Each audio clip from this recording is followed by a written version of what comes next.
Today we are going to talk about Marilyn Manson, born as Brian Hugh Warner.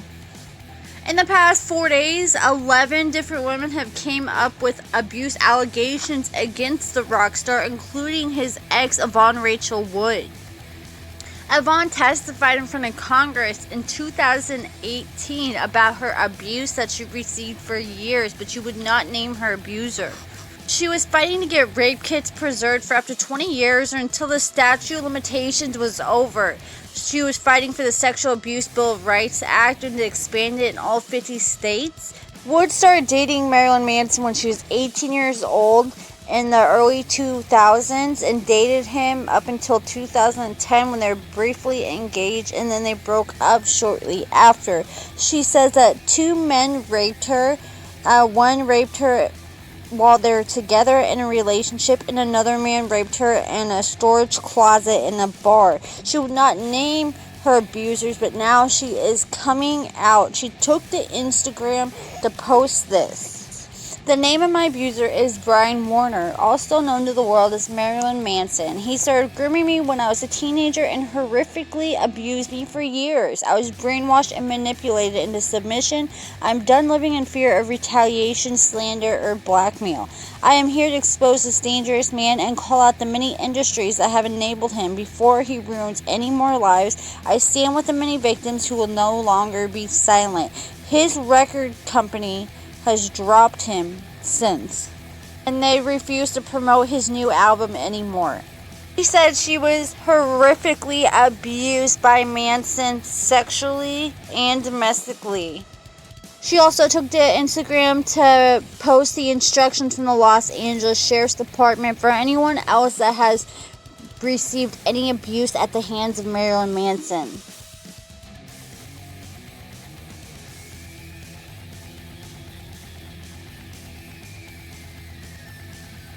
Love Bailey also took to Instagram to talk about the horrific experience that she had at the hands of Manson. Howdy y'all, my name is Love Bailey, and I just want to thank you for everyone that's reached out to me and offered their condolences during this dark time. Because of you, I am brave to stand in my truth and to tell my story. And because of all the death threats I've been getting, the photographers reaching out threatening me, I feel it's a pressing matter that I speak directly to the camera and tell my testimony of what really happened the night I met Marilyn Manson.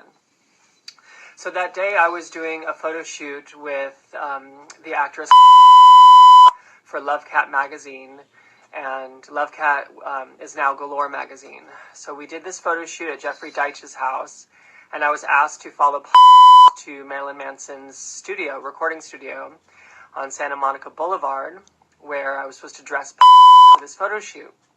So I show up to Marilyn's house, and I remember 3 rooms.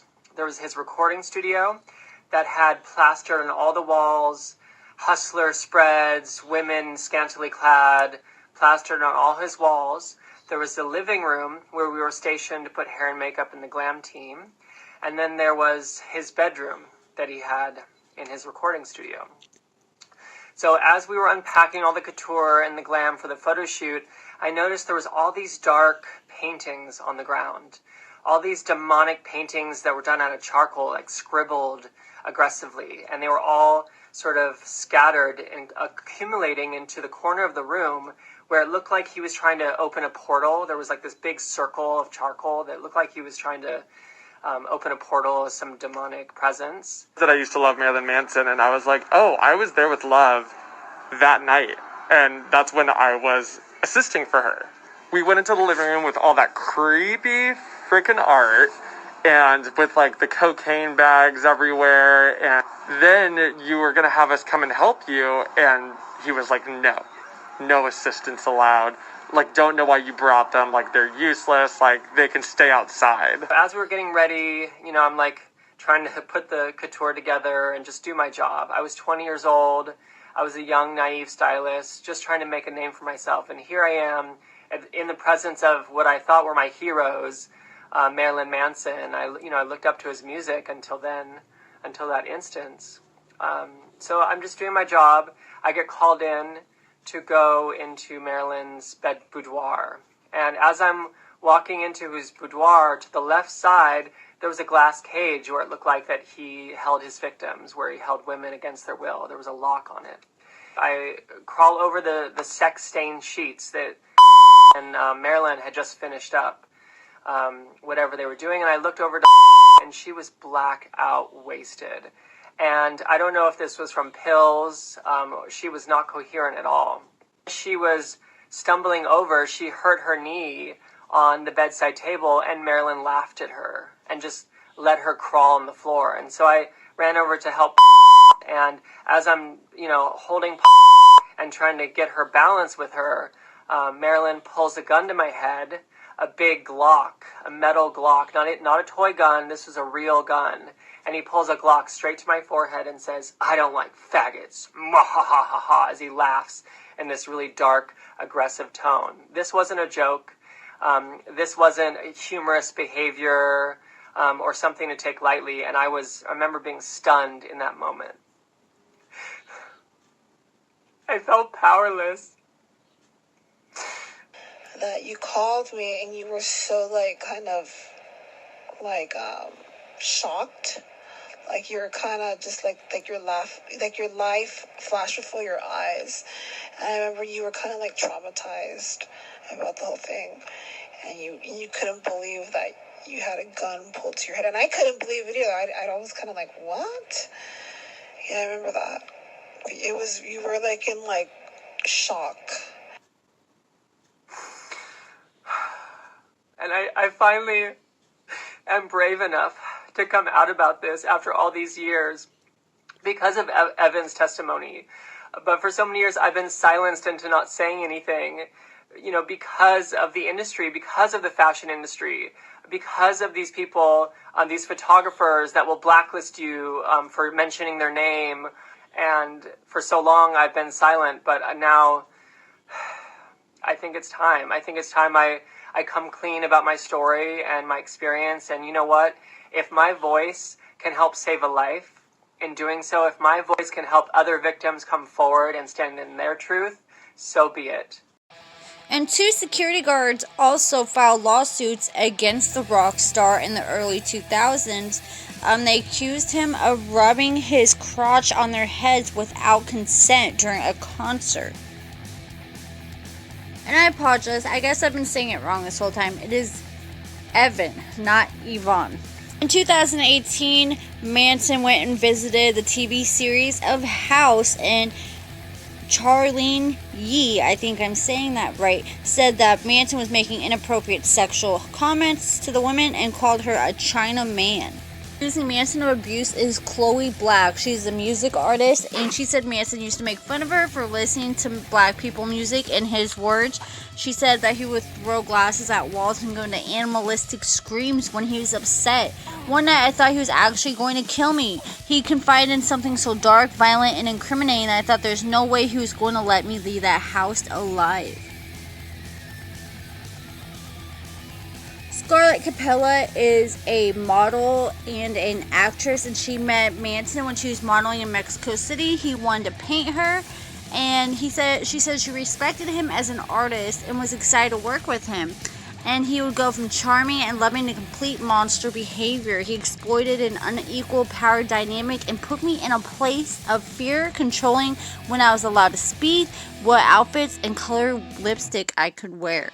A woman named Gabriella on Instagram has said that Manson put her through a lot. They started dating in 2015 for 6 months after she met Manson backstage at a concert when she was 22 and he was 46. After the concert, he took her back to her hotel room, broke a wine glass, and demanded they make a blood pact together. He cut both their hands with broken glass. He told me he loved me 2 weeks after we met and invited me to go on tour with him in Europe. I did not have fond memories of this tough through as things had gone downhill quickly. He would tie me up for the first many times and rape me. He called me crazy. He called me autistic. He knew that my relatives are black and that I too share that DNA and would make fun of my race. He would often brag about being affiliated with the MS-13 gang and that he could have me or anyone killed.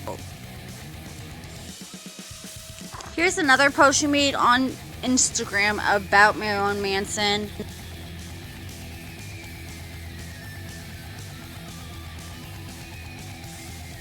A photographer by the name of Ashley Walters says that Manson uses mind control and gaslighting to control his inner circle, including her.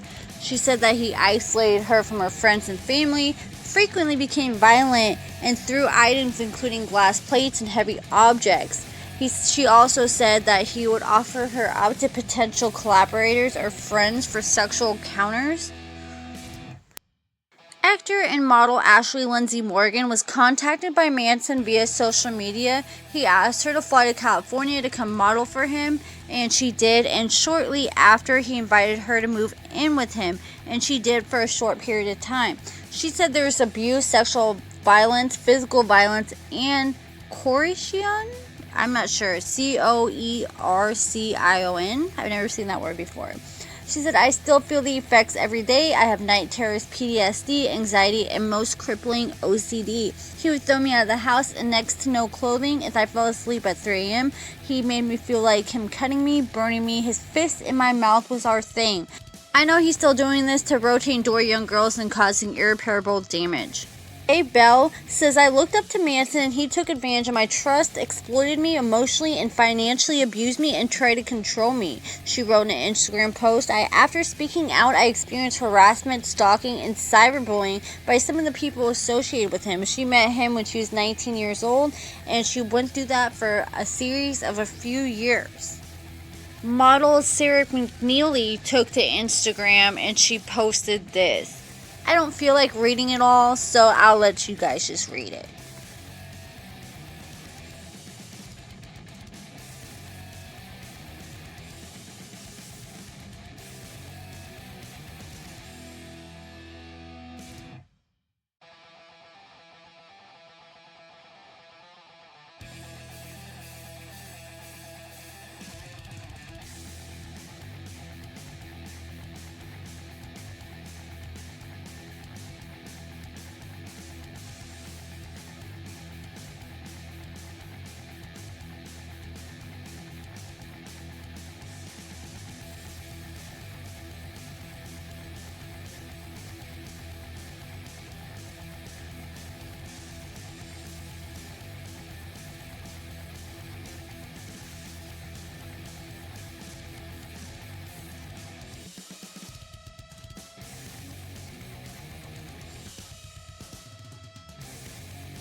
Lynn, who owns a second-hand shop in LA, says, it's taken me years to truly understand the damage he has done to me. Talked about Marilyn Manson, plus of the people I love most in the world.